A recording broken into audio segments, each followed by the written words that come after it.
자, 우리가 지금 사도행전으로 들어와서 사도행전 1장 8절에 있는 순서를 따라서 공부하고 있습니다. 사도행전 자체가 그렇게 돼 있으니까요.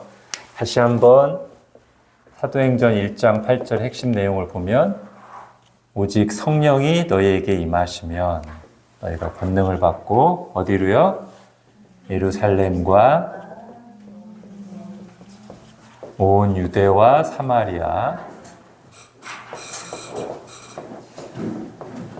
그리고 땅끝까지.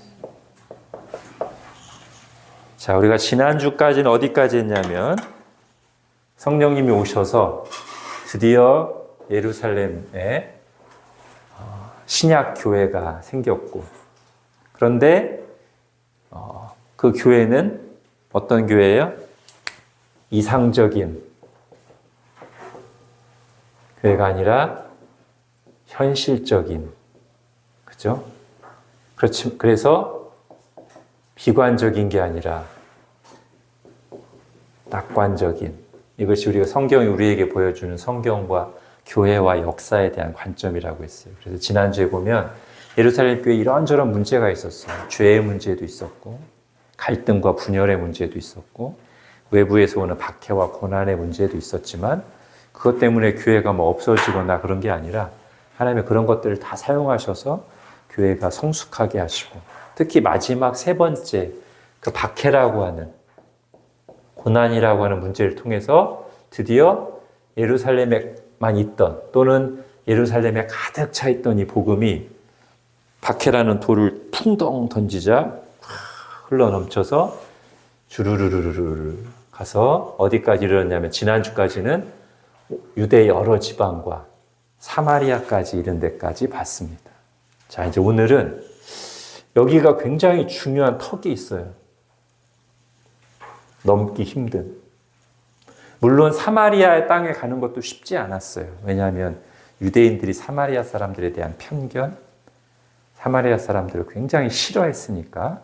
빌립이라고 하는 하나님의 마음을 가진 사람, 넉넉한 마음을 가진 사람이, 또 충성스러운 사람이 사마리아 전도를 했는데, 이거는 그거와는 또 다른 굉장히 높은 벽, 편견, 장애물, 이런 게 자리 잡고 있어요. 복음이 여기를 넘어가기 위해서는. 자, 오늘 그 일이 이제 어떻게 일어났는가를 우리가 살펴보려고 합니다. 자, 먼저, 그러니까 지금 이 땅끝까지 간다는 것은 한편으로는 지리적인 확장이고요. 그죠? 오늘날 이제 먼 지역, 아시아, 아프리카, 이런 막 선교를 가는 지리적인 확장인데, 또 하나는 이방인까지 나가는 거예요. 이방인. 즉, 이방인까지 나아가기 위해서는 편견을 뛰어넘어야 돼요. 자, 어떤 게 더 어려울 것인가? 지리적인 확장이 어려울까? 편견을 뛰어넘는 게 어려울까요? 후자가 훨씬 어렵습니다. 그래서 사실은 어떤 일이 일어나고 있었냐면, 이 사도행전 1장 8절을 받은 그냥 연약한 신자들 말고, 정말 하나님이라면, 복음이라면 목숨까지 버릴 준비가 되어 있는 성령 충만한 사도들과 예루살렘 교회 신자들조차도 박해를 받아서 막 도망가면서도 누구에게만 전하냐면 유대인들에게만 전해요. 즉 멀리까지 가서도 유대인들에게는 전해요. 그러나 예루살렘 안에 있는 누구에게는 안 전해요? 이방인에게는 안 전해요. 가까이에 있는 이방인에게는 안 전해요. 멀리 있는 유대인들에게는 전해요. 유대인들이 디아스포라로 퍼져 있잖아요. 자, 이게 지금 어려운 문제예요. 그러면 우리는 이제 이런 질문을 하게 되죠. 사도들이 또는 초대교회 신자들이 예수님의 이 말씀, 사도행전 1장 8절 말씀, 성령 임하시면 예루살렘과 온 유대와 사마리아와 땅 끝까지 이르러 내 증인이 되리라는 말을 어떻게 이해하고 있었던 건가? 오늘날 우리는 너무나 자연스럽게 그렇지, 유대인들을 넘어 이방인까지라고 이해하지만 그 사람들은 어떻게 이해하기 쉬웠겠어요? 아, 지금 바벨론에 망한 이후로 이스라엘 사람들이, 유대인들이 세계 곳곳에 디아스포라로 퍼져 있어요. 그러니까 이 사람들이 생각하는 사도행전 1장 8절의 해석과 적용은 그렇지. 성령 인도하심을 따라서 예루살렘뿐 아니라 유대인들이 모여있는 예루살렘뿐만 아니라 그들이 흩어져 있는 여러 지경까지 가서 로마 전역에 지금 디아스포라로 유대인들이 흩어져 있는데 그들에게까지 가서 복음을 전해야 되겠다 이 생각을 하고 있다고. 자, 여기서 우리가 굉장히 우리 스스로를 한번 생각해 볼 필요가 있어요. 우리는 하나님이 성경에다 명백하게 기록해 놓으셨고 심지어 우리가 은혜 가운데 있을지라도 넘기 힘든 벽이 있어요. 편견이라는 벽입니다. 아니 어떻게 성령 충만한데 편견에 못 벗어날 수가 있죠? 얼마든지 그럴 수 있습니다. 그 예가 이거예요. 우리 지금 사도행전 1장부터 해서 여기까지 봐봐요. 베드로 얼마나 성령 충만합니까? 얼마나 많은 능력을 베풀며 얼마나 사자처럼 복음을 전합니까? 그런데 베드로는 아직 이방인들에게 복음을 전해야 된다는 생각을 아예 못하고 있습니다. 그럼 성경에 안 나와서 못하는 것인가? 아니요.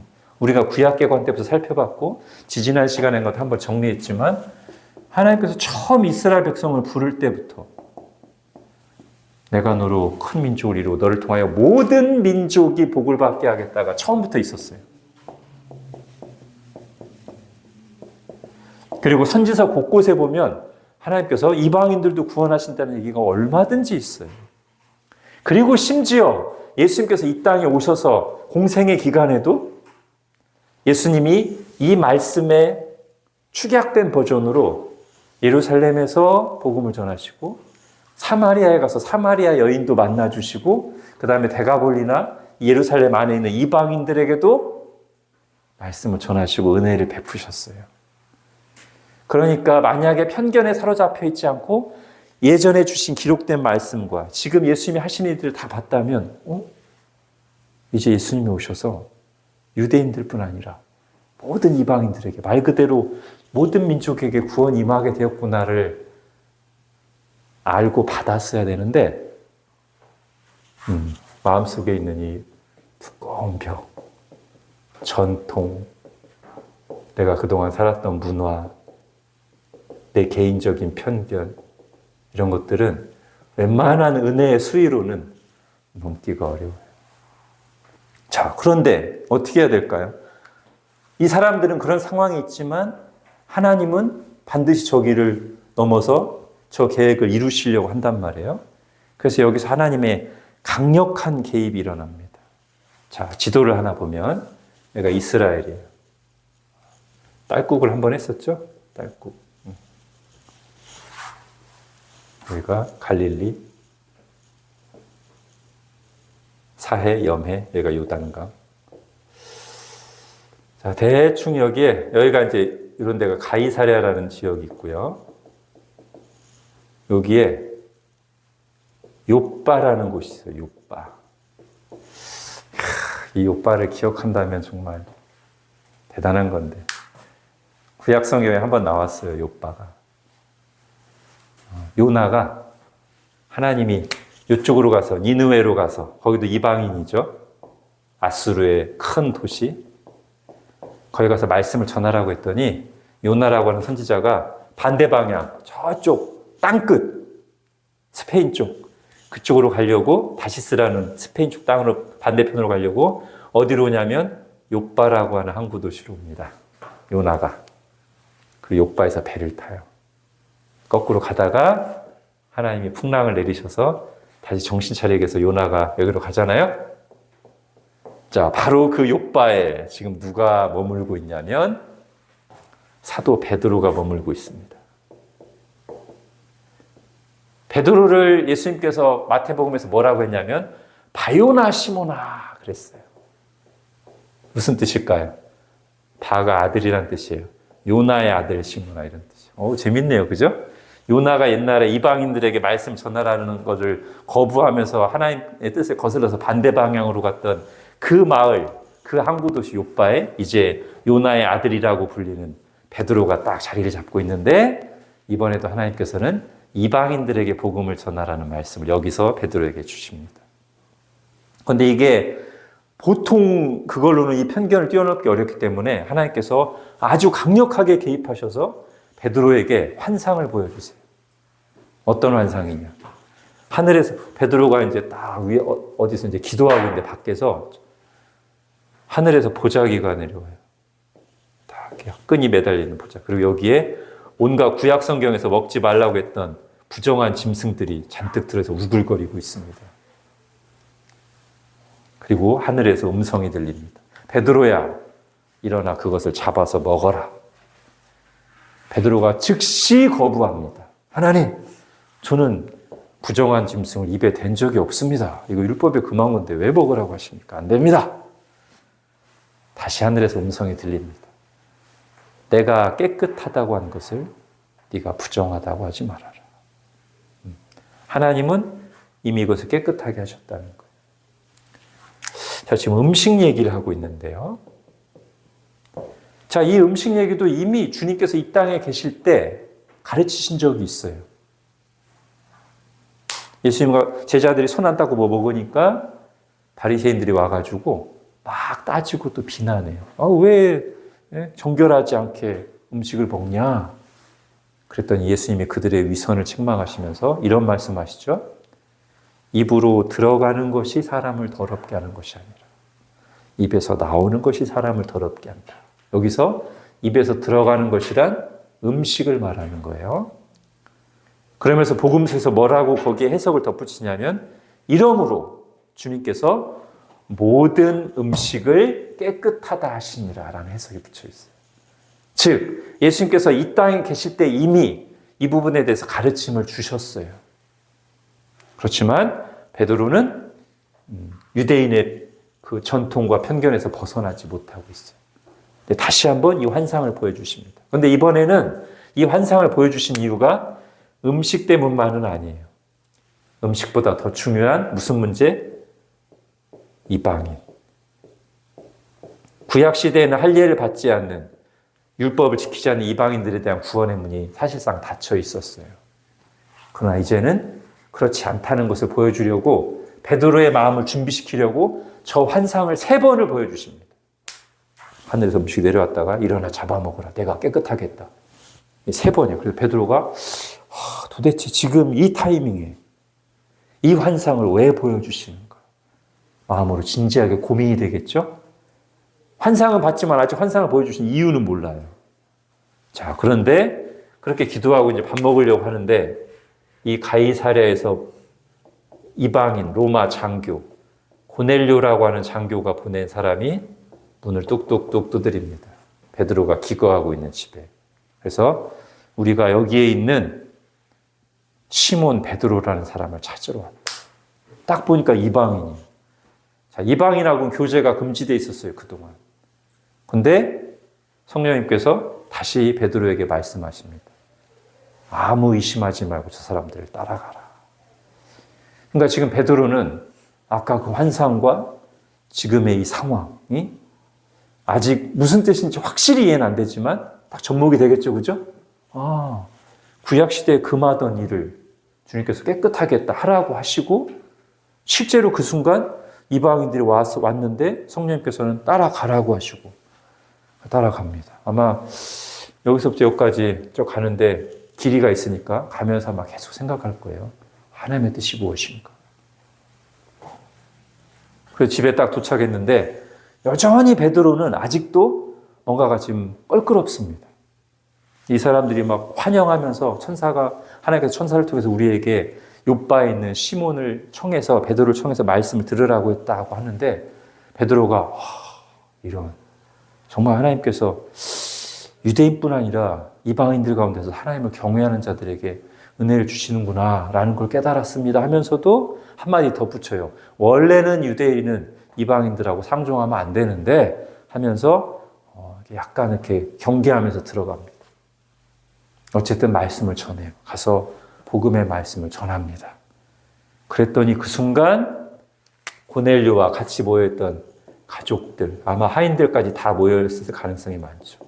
이들에게 십자가 복음이 전해지는 순간 이 사도행전 2장에서 이들에게 성령이 임할 때 굉장히 어떤 가시적인 사인이 있었잖아요.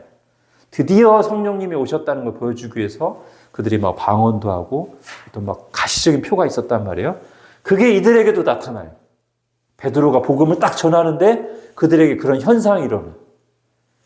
그제서야 베드로의 마음속에 이 모든 것이 하나로 딱 꿰어지면서 아하, 이제 이방인들이 할례를 받고 율법을 지킴으로써 유대인이 되고 그런 다음에 예수님 믿는 게 아니라 다이렉트로 할례를 받고 율법을 지키는 유대인이 되는 과정 없이 이방인이 바로 복음을 들으면 우리와 똑같이 구원받고 성령님이 임하는 하나님의 백성이 된다는 사실을 눈으로 딱 보고 마음이 열리기 시작해요.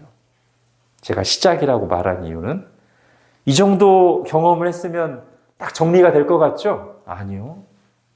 나중에 바울 서신을 보면 갈라디아서에 보면 베드로는 이 일을 경험하고 나서도 아직 완전히 그 부분이 해소가 안 됐어요.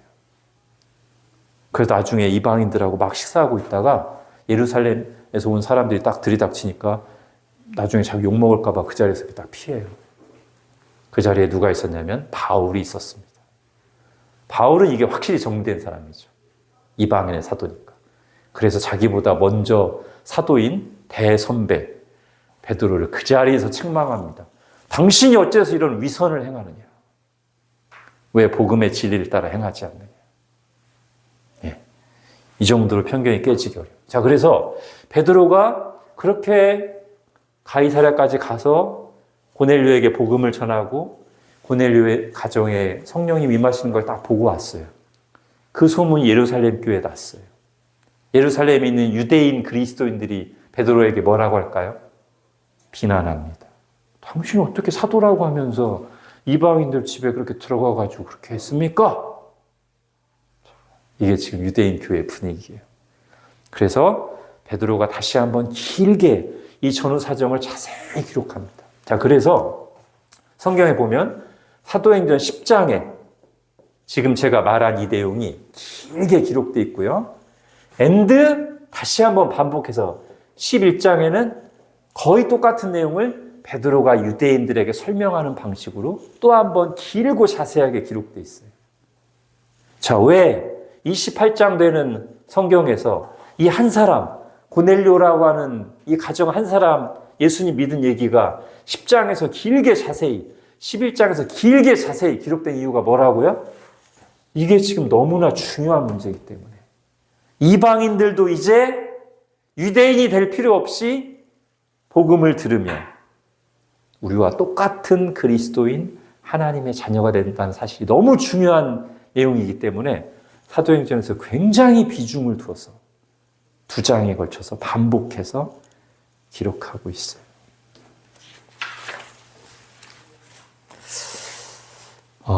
자, 하나님이 일하시는 방법을 한번 보십시오. 왜 베드로에게 이런 과정, 아까 이런 환상을 보여주시고 생각하게 하셨는가?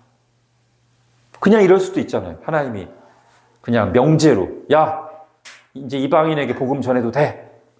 이럴 수도 있잖아요. 그렇게 말씀하시는 거하고 이런 과정을 겪게 하시는 거하고 무슨 차이가 있을까요? 여러분, 우리는 객관적인 진리가 나의 것으로 받아들이는 것 사이에 간격이 있어요. 아무리 명확하게 얘기를 하고 심지어 내가 경험했을지라도 그것을 나의 오랜 지금까지의 경험과 편견을 포맷하고 그 진리를 받아들이는 과정은 명확하게 설명하고 깨닫다고 해서 딱 되는 게 아닙니다. 자기를 살피는 과정이 필요해요. 자, 하나님께서 베드로에게 이 환상을 딱 보여주심으로써 이 과정, 이거는 이방인만 얘기하는 게 아니라 음식까지 얘기해서 여기에 이제 균열이 가게 하시는 거예요. 지금까지 유대인들의 전통과 편견에 이제 균열이 가기 시작하고 자, 그러면 지금 문제는 뭔가? 문제가 다른 곳에 있는 게 아니라 베드로 자신에게 있다는 사실을 스스로를 돌아보게 하시는 거예요. 혹시 내가 편견에 사로잡혀서 하나님의 뜻을 막고 있는 것, 받아들이지 못하고 있는 것이 있지 않는가? 라는 이 가슴이 두근거리는 생각을 최소 몇 시간 또는 이 거리까지 합치면 하루 정도를 계속 하는 거예요. 내가 혹시라도 내 그 편견과 그런 것 때문에 하나님의 뜻을 막고 불순종하고 있는 게 있는가? 분명히 베드로는 그런 과정을 겪었을 것입니다. 그러고도 받아들이기 쉽지 않았는데 갑자기 하나님이 그냥 명제로만 야, 이방인들이 복음 전해. 이해가 안 될 수 있죠. 자, 하나님께서 그렇게 하셨어요. 자, 그리고 베드로가 그 사실을 11장에서 자세히 설명하자 일단 유대인들도 받아들였습니다. 이게 이제 중요한 거예요. 자, 하나 더 생각해 보겠습니다. 이제 오늘은 베드로가 조금 중요합니다. 이미 지금 이 시점은 사도 바울이 회심한 시점일 수 있어요.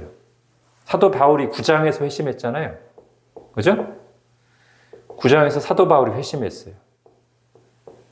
이 바울을 뭐라고 부르냐면 성경에서 이방인의 사도라고 불러요. 이제 오늘 뒷부분에 가면 바울이 본격적으로 이방인 선교를 위해서 헌신하고 수많은 열매를 맺게 되는 걸 볼 거예요. 즉, 바울을 통해서 수많은 이방인 교회들이 생겨나요. 그리고 바울은 여기에 전혀 거리낌이 없어요. 준비되어 있어요. 자, 그런데 왜 바울을 통해서 고넬료에게 전도하게 하시지 않고 심지어 자, 가이사랴? 우리가 적어도 사도행전의 흐름만 딱 따라간다면 사도행전 8장에 지난주에 했던 사도행전 8장의 끝부분에 빌립의 행보가 어디서 끝나냐면 가이사랴에서 끝납니다. 사도행전 8장에서 빌립이 유대를 막 돌아다니고 막 광야도 갔다가 하다가 가이사랴에 이르니라 라고 해요. 그러면 지금 여기에 빌립이 있을 가능성이 많아요. 왜냐하면 나중에 시간이 한참 지난 뒤에도 빌립이 여기 있거든요. 사도행전 20장인가 보면. 그러면 베드로보다 이 사마리아인들에게도 열린 마음으로 흔쾌히 복음을 전했던 빌립이 가까이 있는데 빌립에게 고넬료 전도하라고 해도 되잖아요. 이미 이디오피아 내시에게도 복음 전하게 하셨는데. 그런데 왜 굳이 멀리 있는 떨어져 있는 요바에 있는 베드로에게 하셨는가 하는 겁니다. 우리는 이런 하나님의 일하심을 봐야 돼요. 효율적이지가 않잖아. 빌립이 하면 그냥 바로 그 자리에서 복음 전할 수 있고 이렇게 따지지도 않았을 텐데 베드로처럼. 아니면 바울. 근데 왜 베드로인가? 바울이 나중에 자기를 이방인의 사도라고 소개하면서 자기가 예루살렘에 갔을 때 베드로하고 교제의 악수를 나눴다. 베드로는 누구의 대표냐? 유대인들을 위한 사도의 대표예요. 우리가 사도행전 앞부분에 보면 물론 12제자가 있어요. 12사도가 있어요. 그러나 누가 굉장히 중심적인 역할을 하냐면 베드로가 중심적인 역할을 합니다. 자, 만약에 첫 번째 공식적인 이방인 신자를 전도하는 일을 베드로가 하지 않았더라면, 그리고 베드로 자신이 여전히 이방인들에 대해서 꺼림직한 그런 마음을 가지고 있는 상태라면, 바울이 이렇게 열심히 이방에 선교하고 이방인 교회가 수없이 많이 세워졌을 때 어떤 일이 일어나기 쉽냐면, 저기는 바울파 교회야. 약간 이상해. 할례도 안 받는데 율법도 안 지킨대. 이방인들 교회야. 여기는 우리가 정통교회야. 베드로파 교회야. 유대인들 교회야. 이렇게 되면 첫 시작부터 교회가 둘로 다 나눠질 수 있어요. 그리고 그거는 굉장히 해소하기 어려운 문제. 자, 우리가 사도신경에서 배우는 교회에 대한 세 가지 신앙 고백이 있어요. 하나의 거룩하고 보편적인 교회. 물론 사도신경 우리 지금 번역본에 이렇게 안 돼 있죠. 거룩한 공교회를 믿습니다. 이렇게 돼 있죠. 그걸 풀어서 쓰면 이거예요. 하나의 거룩하고 보편적인 교회를 믿습니다. 교회는 하나예요. 한 몸을 이루어야 돼요. 그리고 보편적이에요. 보편적이라는 말은 제가 늘 쉽게 얘기하면 언제나 어디서나 누구든지의 교회예요. 그러니까 지역도 상관없고 이방인이든 유대인이든 상관없어요.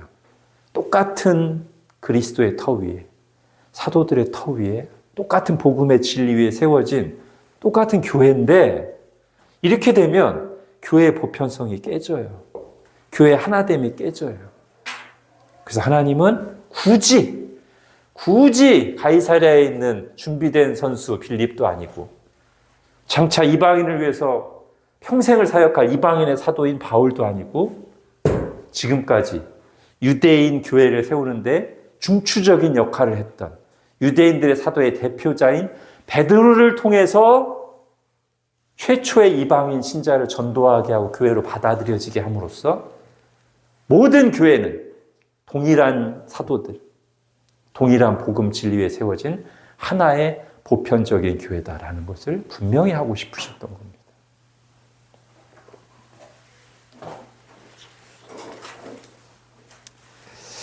자, 이제 우리에게 한번 적용해 볼게요. 제가 오늘 편견 얘기를 많이 했는데 제가 지금 쓰는 단어들을 여러분이 한번 그냥 딱 직관적으로 한번 봐보세요.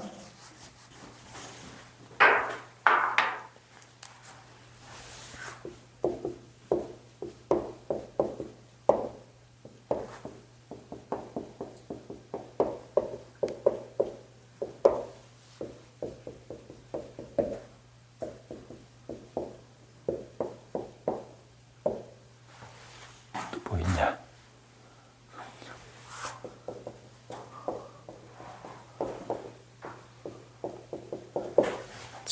자, 뭐 더 많이 쓸 수 있겠지만 이 정도만.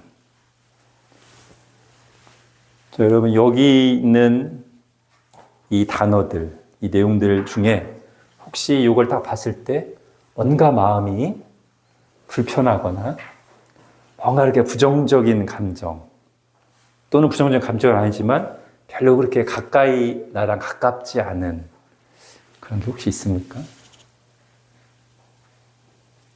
자, 그럴 수 있어서 제가 얘기하는 거예요. 원래 이 모든 것들은 다 좋은 거예요, 지금. 다 하나님이 우리에게 주셨거나 명하신 것들로 다 좋은 거거든요.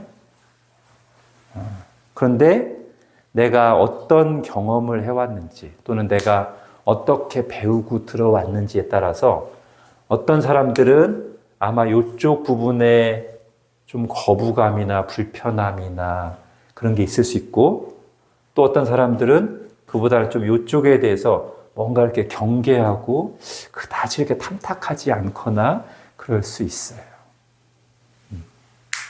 그러면 어떻게 될까요? 그러니까 어떤 사람은 교리라고 하면 벌써 딱딱하고 뭔가 불편해. 교회에 대해서도 교회에서 막 크게 상처받거나 안 좋은 교회들의 모습을 본 사람은 교회 하면 벌써 이미지가 마음속에 안 좋아요. 또 요즘 시대 정신의 영향을 많이 받으면 권위가 이꼬르 권위주의, 권위적인 이거랑 딱 연결돼서 권위에 대해서 별로 그렇게 치리는 당연하고 또 어떤 사람은 은사에 대해서 굉장히 이렇게 막 불편하거나 조심해야 될, 경계해야 될 걸로 여겨요. 좋은 게 아니라. 전도에 대해서 별로 탐탁하지 않은 사람. 자, 심지어 기도, 오늘도 이제 기도가 첫 주제였는데, 어떤 목사님이 페북에다가 이런 걸 올린 거 봤어요. 한 작년인가? 자기는 기도할게요라는 말이 제일 듣기 싫대요. 목사가 올린 글이에요. 그랬더니 거기에 여러 사람들이 막 저도요, 막 날 기도하는 사람, 답글이 많이 달렸어요. 다 기독교인들이에요. 제가 그걸 보는데 너무 마음이 안타까워요. 무슨 의도인지는 제가 압니다. 그러니까 실제로 행함이 없이 그냥 말로만 형식적으로 어렵다고 하면 저 기도할게요. 이런 거에 대한 이제 반감일 텐데 그렇게까지 가는 거는 너무 안타까워요. 정말로. 기도해야죠. 응?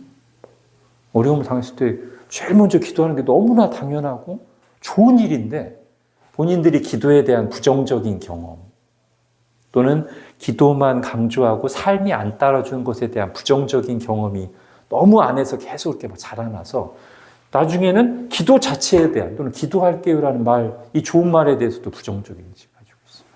우리가 그럴 수 있다는 말이에요. 얼마든지. 성령에 대해서도. 행위, 우리가 은혜로의 구원을 강조하다 보니까 행위에 대해서도 부정적인 경우. 행위가 왜 있어야죠. 없으면 안 돼요.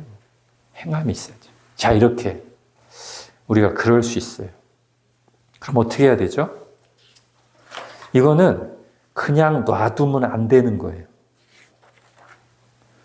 반드시 벗어나야 되고 치유돼야 되고 회복돼야 돼요.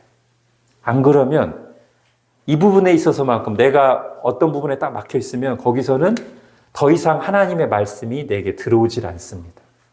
그에 관해서는. 그러면 나는 어느 한 부분에 대해서 계속 하나님의 뜻을 막아두고 있는 게 되고요. 성장이 안 돼요. 원치 않게 기형적인 신앙이 돼요. 이런 말이 있죠. 상처받은 부분은 자라지 않는다. 예. 그런 것 같아요. 이 부분에 대해서 내가 뭔가 하나가 딱 막혀 있으면 하나님은 이 모든 걸 우리에게 주기 원하시고 이 모든 게 우리 속에서 균형 있게 잘 갖춰져서 온전한 신앙인으로 자라기를 원하지만 어느 하나가 딱 꺾여가지고 막혀서 거기만 앉아라. 앉아라는 정도가 아니고요. 아까 이 예를 들었던 것처럼 이런 얘기를 하면 갑자기 막 발끈해가지고 또는 굉장히 막 부정적으로 말해. 그러면 하나님이 안타까우시겠죠. 하나님이 10가지 선물을 우리에게 주려고 하는데 그 중에 2가지에 대해서는 막 극구 막 막고 싫어하고 발끈하고 거칠게 반응하고 다른 사람까지 막 그거 못하게 만들고 그럴 수 있잖아요. 그러니까 우리가 그래야 돼요. 그래서 저는 제 삶에서 그런 변이 몇 번 있습니다만 저도 이제 신학을 공부할 때 저는 제가 신학에 대해서 이런 거에 대해서 거부감이 많았어요. 왜냐하면 교회에서 맨날 그런 얘기를 들으니까 신학을 하면 신앙이 건조해진다, 다 영적으로 죽는다 이런 얘기를 너무 많이 들어서 제가 하나님의 인도하심을 따라서 이렇게 신학을 하고 목사가 돼야 될 사람인데 이게 저를 향한 하나님의 부르심인데 제가 막 1년간을 막 집중해서 저의 앞길을 놓고 기도해도 이건 내가 막아놓고 있으니까 그걸로 나갈 수가 없는 거예요. 난 신학을 해야 되는 사람인데. 그래서 막 이런저런 과정을 거치면서 그해 가을쯤 됐을 때 마음이 막 너무 답답해요. 그래서 뭔가 이런저런 과정을 거치면서 하나님 앞에서 막 고통을 토로하듯이 하나님, 만약에 제 속에 하나님의 뜻을 가로막는 편견이 있다면 깨닫게 하시고 걷어내 주십시오. 이런 기도를 했는데 그 기도가 응답을 받았어요. 그러니까 제가 이렇게 신학을 하고 목사가 됐겠죠? 어느 순간 저한테 제 마음속에 기도하면서 든 생각이에요. 너는 남을 가르치려고 하는데 제가 그때도 막 청년들 성경 공부 가르치고 있었거든요. 신학도 안 했는데 너는 남을 가르치려고 하면서 너는 왜 배우려고 하지 않느냐. 이 생각이 딱 기도하다가 떠올랐는데 그게 제 속에 오랫동안 가지고 있던 신학에 대한 거부감을 순식간에 볶는 것도 사라지겠어. 그렇지. 나도 배워야 되지. 잘 가르치려면 내가 먼저 제대로 배워야 되지. 이게 하나의 예입니다. 그래서 저는 가끔 그 뒤에 그 기도를 할 때가 있어요. 저는 여러분도 그러길 바라서 얘기하는 겁니다. 우리가 늘 이런 얘기를 할 필요는 없지만 이런 기도를 가끔은 하나님의 인도하심을 구하거나 뭔가 내가 딱 한 번씩은 하나님 제 속에 혹시라도 제가 모르는 근데 하나님의 뜻을 받아들이지 못하게 하거나 제가 영적으로 한 걸음 나아가는데 방해가 되는 편견이 있다면 하나님이 심지 않으신 것이 제 속에 심겨진 게 있다면 뽑아내 주십시오. 걷어내 주십시오. 이런 기도를 할 필요가 있습니다. 그리고 오늘 우리가 기도에 대해 들을 때 하나님은 그런 기도를 기쁘게 들어주실 거예요.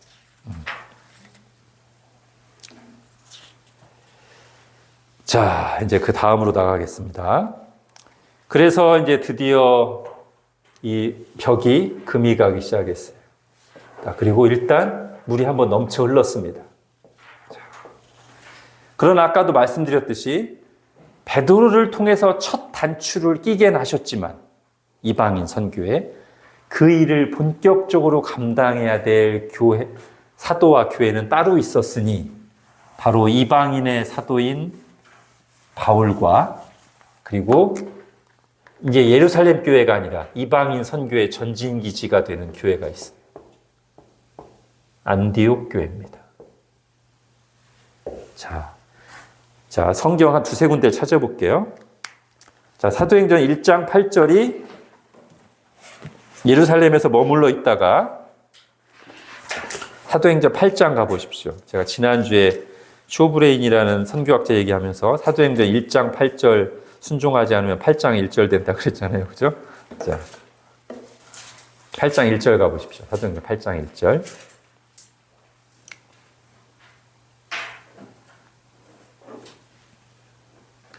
(8장 1절) 그 사울이 교회를 박해하다는 소제목이 붙은 그 밑에 그날에 예루살렘에 있는 교회에 큰 박해가 있어 사도회는 다 유대와 사마리아 모든 땅으로 흩어지니라. 예.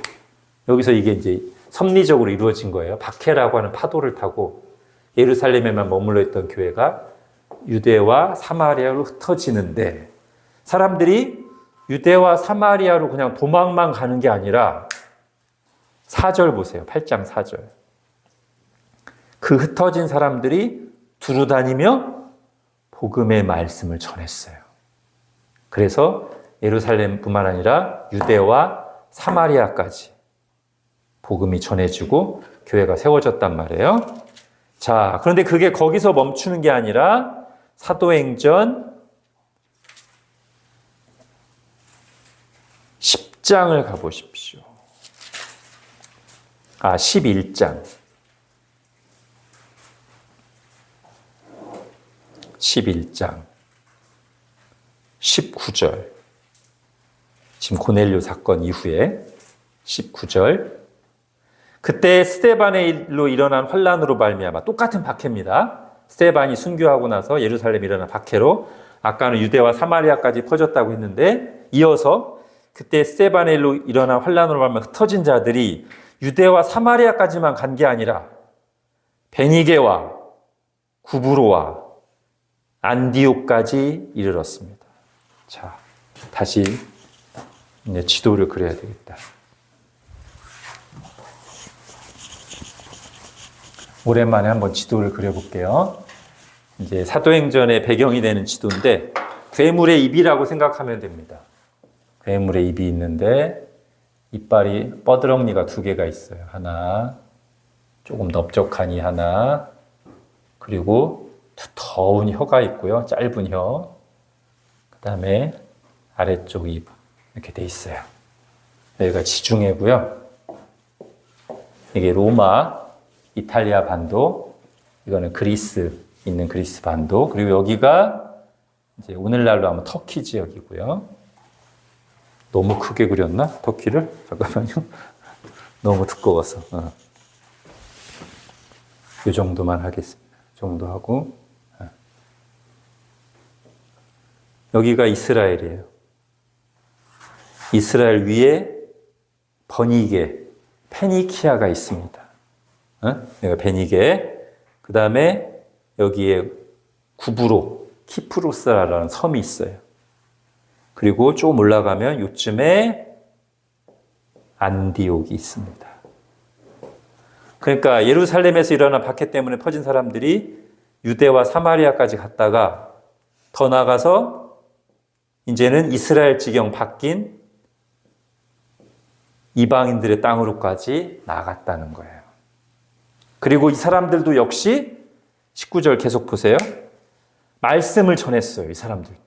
외국으로 도망쳐서 박해를 피해서 도망쳤는데 거기서 또 말씀을 전했어요. 근데 대부분은 이방인들에 대한 편견이 있기 때문에 19절에 유대인에게만 말씀을 전했죠. 그죠? 자, 그런데 20절 보세요. 여기가 이제 대전환점입니다. 구브로와 구레네 몇 사람이. 자, 구브로가 아까 어디라고 했어요? 이 섬이 구브로라고 했죠? 그리고 구레네는 여기 있어요. 그러니까 이 사람들이 지금 이 사람들은 누구냐면 유대인들이에요. 구브로에서 살다가 예루살렘에 와서 믿게 된 유대인들. 구레네에서 살다가 아마도 오순절날 여기 와서 믿게 되고 예루살렘 교회를 이루었던 유대인 그리스도인들이 아무래도 이방 지역에서 살다 보니까 조금 더 마음이 이렇게 유연할 수 있겠죠. 그래서 그랬는지 도망쳤던 다수의 사람들은 안디옥까지 이렇게 멀리 도망쳐서도 안디옥에 있는 유대인들에게만 복음을 전했는데 요 구브로 출신, 구레네 출신 유대인 그리스도인 몇 명이 헬라인에게도 복음 전해도 되지 않을까? 라고 생각했어요. 그리고 전했더니 20절 계속 보세요. 헬라인에게도 말하여 주 예수를 전파하니 이게 하나님이 굉장히 기뻐하신 일이었기 때문에 주의 손이 그들과 함께 하심에 수많은 사람들이 믿고 주께 돌아오더라. 드디어 본물이 터졌습니다. 아까 고넬료에게 어렵게 하나님이 베드로의 편견을 깨트리면서 한 사람에게 복음을 전하게 하셨고 예루살렘 교회가 그걸 드디어 받아들이기 시작한 이 시점에 하나님은 또 멀리 떨어진 안디옥이라는 곳에서 새로운 역사를 일으키고 계셨어요. 거기서 본물이 터졌어. 이제는 금관 정도가 아니라 막 뚫렸어. 막 복음의 물길이 막 활활 넘쳐가기 시작해요. 이때부터. 안디옥에서부터. 그리고 안디옥에 교회가 세워집니다. 물론 그 사이에도 교회가 있었겠죠. 유대와 사마리아의 복음을 계속 한참 전했으니까 거기들도 지역마다 교회, 즉 믿는 자들의 모임이 있었을 건데 특정해서 나오지가 않아요. 그러다가 예루살렘 교회 이후에 예루살렘 교회와 어떤 중요한 쌍벽을 이루는 사도행전에서 가장 대표적인 교회 하나인 안디옥 교회가 여기 등장해요. 자, 왜 안디옥 교회가 중요한가? 예루살렘 교회는 첫 교회로서 성령 충만하고 교회가 가지고 있어야 될 여러 가지 요소들을 잘 보여주었어요. 그랬다면 안디옥 교회는 예루살렘 교회가 하지 못하던 교회의 중요한 특성을 보여주는데 첫 번째가 아까 제가 말했던 보편교회예요. 교회의 보편성을 잘 보여줘. 왜? 예루살렘 교회는 거의 다 그냥 유대인 그리스도인들이에요. 겨우 고넬료 인정한 정도예요. 그렇다고 고넬료가 예루살렘 교회까지 왔진 않았을 거 아니에요. 가이사랴에 살고 있는데. 그러니까 지금 예루살렘 교회는 다 그냥 유대인 그리스도인만 모여있다고 생각하면 돼요. 말 그대로 유대인 교회. 아직 보편성을 가지고 있지 않아요. 그러다가 안디옥에서는 어떤 일이 있었어요? 유대인들에게도 복음을 전했고요. 유대인 그리스도인들이 있었겠죠. 도망온 사람들 두고 새로 믿은 사람들 있고. 헬라인들에게도 복음을 전했더니 이 사람들도 수많은 사람들이 믿게 돼서 드디어 유대인과 이방인이 함께 모여서 예배드리고 하나님을 섬기는 제대로 된 보편교회가 세워졌단 말이죠. 자, 여기서 끝나지 않습니다. 이 안디옥 교회는 그야말로 이방인 선교, 세계 선교의 본부 역할을 해요. 왜 그런가? 저 안디옥 교회 자체가 저런 보편성과 저런 선교적 열정을 가지고 있었지만 바로 여기에 누가 가세를 하게 되는가? 자, 24절, 2절부터 계속 보십시오. 예루살렘 교회가 이 사람들의 소문을 듣고 바나바를 안디옥까지 보냅니다. 아주 좋은 선택이죠. 바나바는 마음이 따뜻한 사람이고 이방인들에 대해서 마음이 열려있는 사람이에요. 그래서 바나바가 저 안디옥 교회를 감독하기 위해서 예루살렘 교회에서 파송한 목회자입니다. 가서 이르되 하나님의 은혜를 보고 기뻐하여 모든 사람에게 굳건한 마음으로 주와 함께 머물러 있어 권하니 바나바는 착한 사람이요 성령과 믿음이 충만한 사람이라. 이에 큰 무리가 죽게 더하더라. 예, 그런 하나님의 역사를 잘 분별하고 그걸 잘 돕는 성령 충만하고 믿음 있는 목회자가 와서 감독을 하니까, 지도를 하니까 더 안디옥 교회가 성장하면서 견고해지기 시작했어요. 근데 그러다 보니 바나바가 야, 이건 나 혼자 감당할 수 있는 그걸 넘었다. 이제 또 다른 준비된 일꾼이 필요하다. 그리고 문득 떠올랐어요. 아하, 바울이 있었지. 수년 전에도 바나바는 바울이 처음 회심했을 때 유대인 신자들은 그를 두려워했지만, 왜요? 회심하기 전에 바울이 가장 열심히 있는 교회 박해자였잖아요. 다들 겁나하고 있는데 이 바나바는 마음이 활짝 열려서 하나님께서 바울에게 행하신 일을 다 받고, 그래서 이 사람은 하나님 택한 사람이라는 걸 알고 교회에 소개했던 사람이에요. 그러다가 한동안은 오랫동안 떨어져 있었는데 이 기간 동안이 이제 바울이 역사의 전면에 드러나지 않은 기간이에요. 10여 년의 기간. 이 기간 동안 바울은 아마도 예수님께 직접 계시도 받았고 본인도 또 자기가 받은 은혜와 예수님이 주신 새로운 계시와 그 다음에 구약 성경을 쫙 연구하면서 신학적인 정립을 마쳤을 겁니다. 그리고 모든 게 준비되어 있었어요. 다소에서 그냥 거기서도 사역을 했겠지만 그러고 있다가 드디어 이 바나바가 그를 역사의 전면으로 끌어냅니다. 25절, 바나바가 사울을 찾으러 다소에 가서 만나매 안디옥에 데리고 와서, 예, 바나바가 말하자면 사울을 청빙한 사람이에요. 둘이 교회에 1년간 모여 있어 큰 무리를 가르쳤고 제자들이 안디옥에서 비로소 그리스도인이라 일컬음을 받게 되었더라. 예, 그래서 우리가 지금 크리스찬이라고 하는 이 그리스도인이라고 하는 호칭이 어디서 처음 생겼냐? 이 보편교회인 안디옥 교회에서 처음 생겼단 말이에요. 자, 저 그리스도인은 이제 헬라어로 하면 크리스찬오이.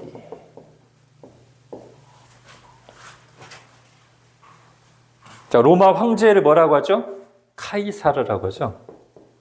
로마 황제의 최측근들을 뭐라고 하냐? 로마 황제 측근들을 뭐라고 하냐면 카이사랴노이라고 해요. 어?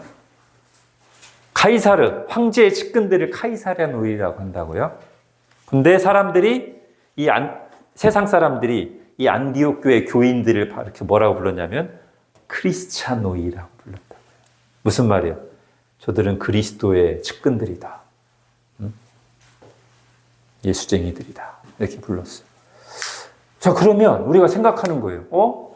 왜 예루살렘 교회에서는 또는 유대와 사마리아에서도 역시 성령님의 역사가 있었고 사람들이 막 뜨겁게 믿고 그리스도를 전했는데 그리스도인이라는 크리스찬노이라는 별명이 붙지 않다가 왜 안디옥에 와서 여기서 비로소 그리스도인이라는 별명, 호칭이 생기게 되었는가?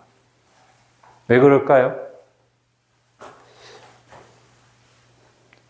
자, 유대인의 지경 안에서는 아마 그리스도라는 말보다 이들의 언어 속에서는 메시아라는 말을 썼을 가능성이 많습니다.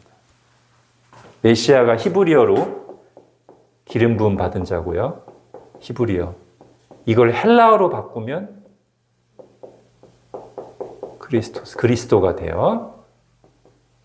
그러니까 복음이 아직 유대인들 안에 머물러 있을 때는 이들은 아람어로, 히브리어로 복음도 전했을 거고 예수님에 대해서도 메시아라고 말했을 거란 말이에요. 그런데 이게 아까 안디옥 교회 가서 헬라인에게도 복음을 전하니 헬라어로 번역돼서 메시아를 전했더니 뭐가 돼요? 그리스도가 돼요. 그리고 또 하나, 이들에게 있어서 유대인들에게서 메시아라는 말은 새로운 용어가 아니에요. 늘 이들은 메시아를 기다려왔어요.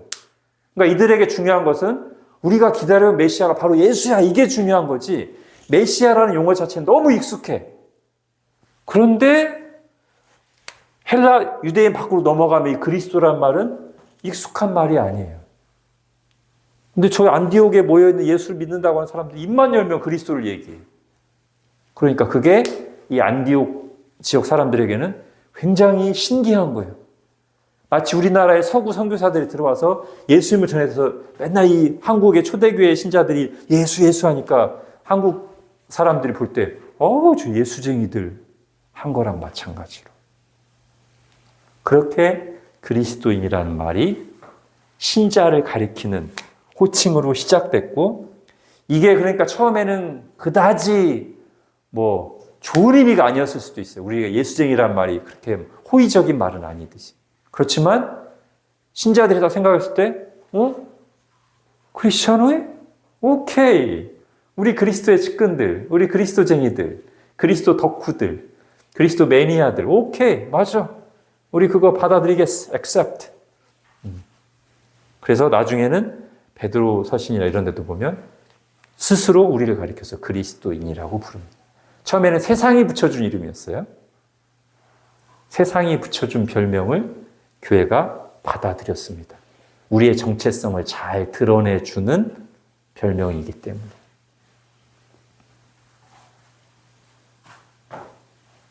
자, 저와 여러분은 어떤 사람들이다? 그리스도의 최측근들입니다. 그리스도 덕후, 그리스도 매니아. 자, 이 말이 또 어떻게 붙였는가를 여러분 한번 상상을 해보세요. 얼마나 많이 말했겠어요. 그죠? 세상 사람들에게 막 따갑게 들릴 만큼 계속 그리스도를 얘기한 거예요. 이게 초대교회 우리 선배들의 모습이었습니다.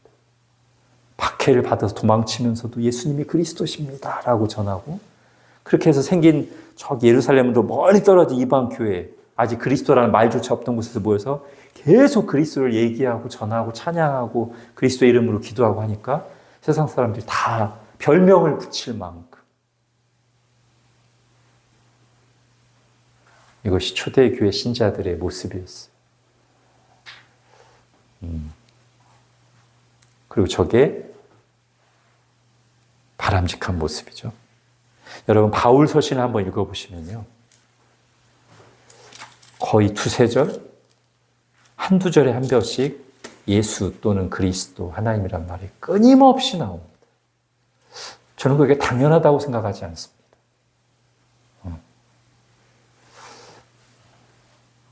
가장 모범적인 그리스도인이라고 일컬어지는 바울은 그냥 늘 입을 열면 그리스도였어요. 말 그대로 그리스도인이었어요. 우리도 거기 좀 도전을 받을 필요가 있지 않을까 싶습니다. 그죠? 나는 그리스도 덕후인가? 나는 그만큼 예수님을 생각하고 예수님과 교제하고 예수님을 말하고 예수님을 드러내고 있는가? 오늘부터 이제 기도에 대한 말씀을 듣기 시작했는데, 사람들에게 말하기 전에 먼저 내가 그리스도와 교제가 있어야 돼요. 내가 그리스도를 묵상해야 돼요. 내 마음에 있어야 입으로 나와요. 기도하면서 그리스도와 교제합시다.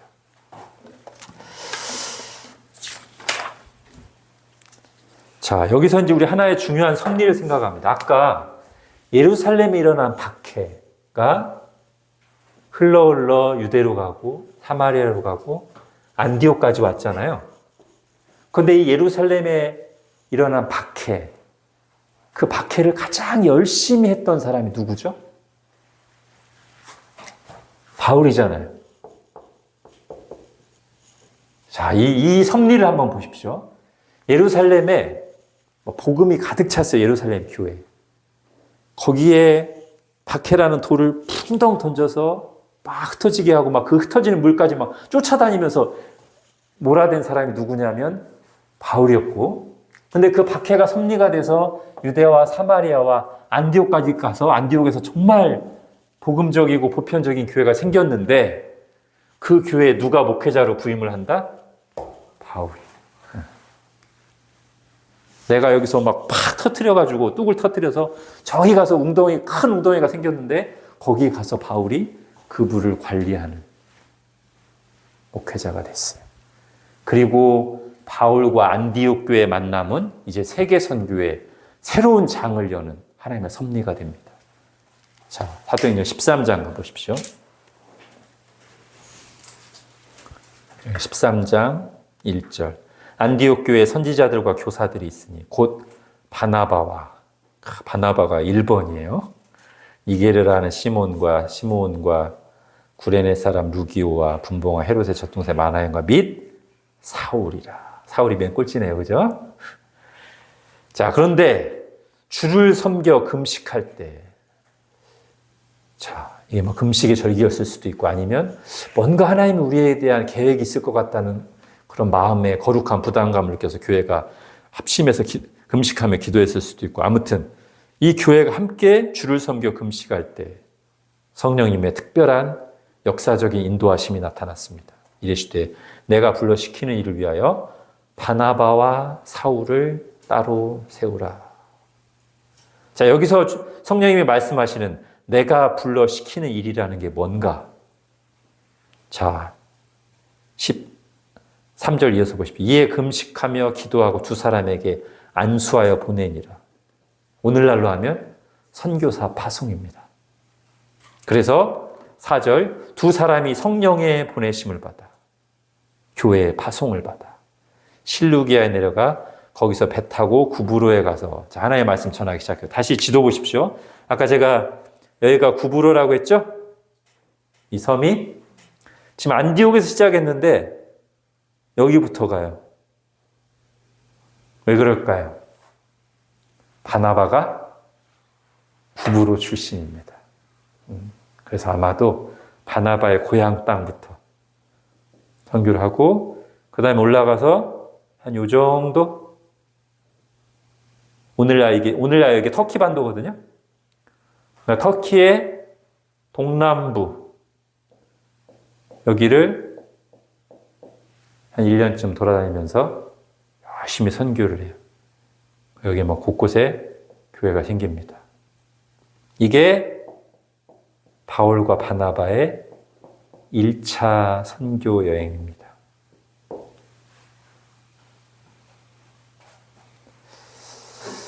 자, 근데 이제 문제가 생겨요.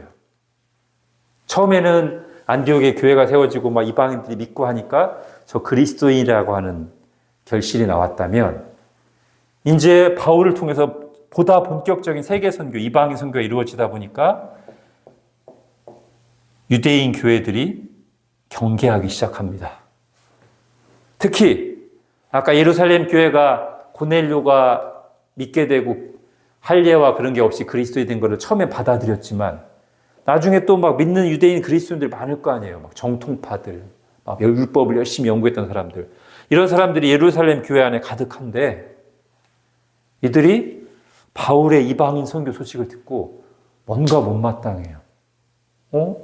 계속 저래도 되나? 뭐야 이거?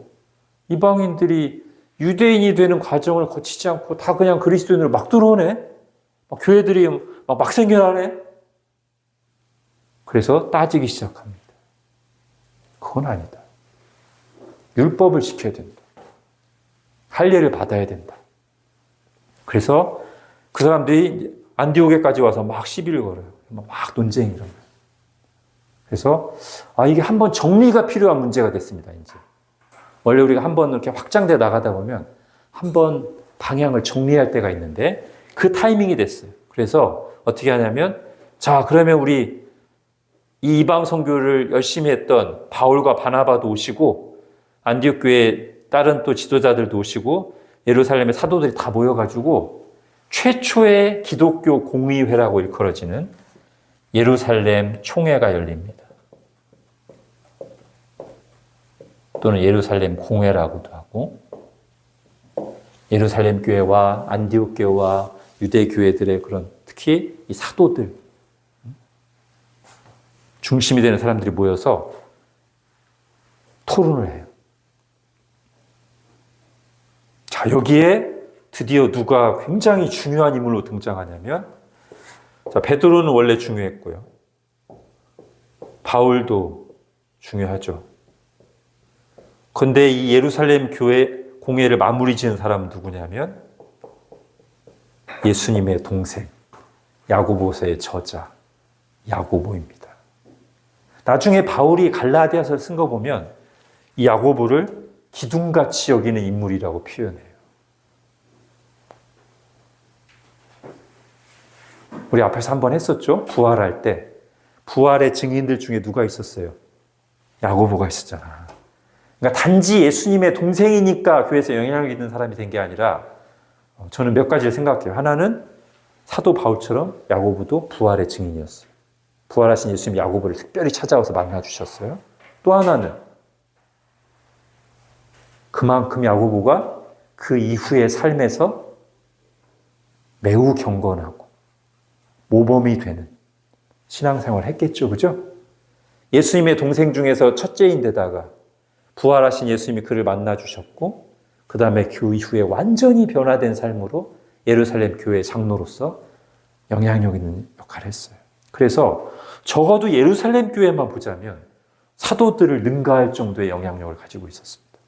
그래서 예루살렘 공회를 보면 이 셋이 차례대로 발언을 해요. 먼저는 바울과 바나바가 이 이방인 선교를 하면서 하나님이 하신 일들을 쭉 얘기합니다. 우리가 가서 할례 받으라고 하지 않고 율법 지키라고 하지 않고 예수만 믿으라고 했는데 하나님이 은혜를 주셔서 많은 이방인들이 예수 믿고 변화됐다. 그 다음에 베드로가 일어나서 딱 바로 이때를 위함입니다. 베드로가 일어나서 얘기합니다. 여러분도 알다시피 제가 얼마 전에 고넬료 갈 때 하나님이 인도하시고 하셔서 나를 통해서 이방인은 구원하게 하시고 여러분도 아시지 않습니까? 왜 여러분이 다시 지금 율법을 짐을 지우면서 할례를 받으라고 하면서 다시 옛날로 돌아가려고 합니까? 베드로가 그렇게 얼마 전에 있었던 고넬료 전도 얘기를 딱 예로 들면서 또 무게 있는 얘기를 합니다. 그자 마지막에 야고보가 딱 일어나서 여러분 지금 베드로가 얘기한 게 맞습니다. 베드로가 얘기한 게 구약 성경 말씀과도 일치합니다 하면서 구약 성경의 어느 한 구절을 딱 인용하면서 자, 지금 사도들을 통해서 하나님 인도하신 것과 구약 성경에 예언한 것이 일치하니 이게 하나님의 뜻 아니겠습니까? 그러니 우리 더 이상 이방인들에게 예수 믿는 유대인들에게 할례 받아라, 율법을 다 지켜라 이러지 말고 우리와 똑같은 형제로 받아들입시다. 그렇게 해서 예루살렘 교회에서 드디어 오직 은혜, 오직 믿음이라고 하는 이 복음적인 구원의 원리가 원래도 이게 맞지만 다시 한번 1차 선교행까지 끝내고 나서 확정이 됩니다. 자, 이걸 조금 다시 정리하면 원래 예루살렘 총회가 모인 이유는 이방인의 구원 문제를 다루기였어요. 이방인들이 저렇게 해도 되나? 근데 그게 이 회의를 거쳐서 나중에 최종 결론은 구원론이 확정되는 거예요. 이방인이든 유대인이든 어떻게 구원받나? 율법을 지켜서가 아니라 오직 은혜로, 오직 예수 그리스도를 믿음으로 구원받는다가 확정이 됩니다. 자, 이제 이 확정된, 예루살렘 교회에서 확정된 이걸 딱 들고 사도들의 서신들도 가지고 바울이 다시 한번 1차 선교여행 때 돌아다녔던 이 지역들을 다시 한번 재방문해서 자, 예루살렘 교회에서도 예루살렘에 있는 사도들도 똑같은 진리를 말했습니다. 그럼 여러분 두려워하지 마시고 이 복음에 거하십시오라고 했더니 교회들이 좋아하면서 견고해 졌어요. 자, 이제 바울은 어디로 나가려고 할까요? 오늘날로 하면 터키 동남부를 했으니까 지금 바울이 예전부터 눈독 들이고 있는 데가 있어요. 여기 터키 서부 끝에 있는 로마 제국에서 5손가락 안에 드는 큰 도시가 있습니다. 에베소예요. 그리고 에베소를 중심으로 한 이 지역을 가리켜서 성경에서는 아시아 또는 소아시아라고 불러요. 그러니까 성경에 나오는 사도행전에 나오는 아시아는 지금 우리 아시아 대륙이 아닙니다. 여기 터키 서부, 예루살렘을 중심, 에베소를 중심으로 한 터키 서부를 가리키는 게 아시아예요. 그래서 지금 바울은 1차 선교를 여기를 했으니까 지리적으로 보나 여러 가지로 볼 때 여기가 다음 순서로 딱 적당하잖아요. 그리고 바울은 전략적인 선교를 하거든요. 대도시 중심으로 해요. 그러니까 지금 이 터키 반도에서 제일 큰 에베소를 진작부터 생각하고 있다가 여기로 나가려고 하는데 사도행전 16장에 보면 하나님 계속 막으셔요. 어떻게 막으셨는지는 성경에 명확하게 표시가 안 돼 있지만 아시아로 가는 길을 막으셔. 그래서 여기로 가려고 하면 여기도 막고 뭐 닫고 막아 하나님이. 그래가지고 쭉 해가지고 여기 해안가에 딱 도착해 보니까 여기가 딱 건너편에 여기가 딱 보이네. 여기가 마게도냐예요. 제가 좀 지도를 이상하게 그려서 그런데 사실은 마게도냐가 여기 있어요. 여기 보여요. 여기 와서 마게도냐가 딱 건너편에 보이는 여기 와서 도대체 하나님이 왜 막으시는 걸까? 막 그러고 있는데 그날 밤에 하나님께서 바울에게 환상을 보여주십니다.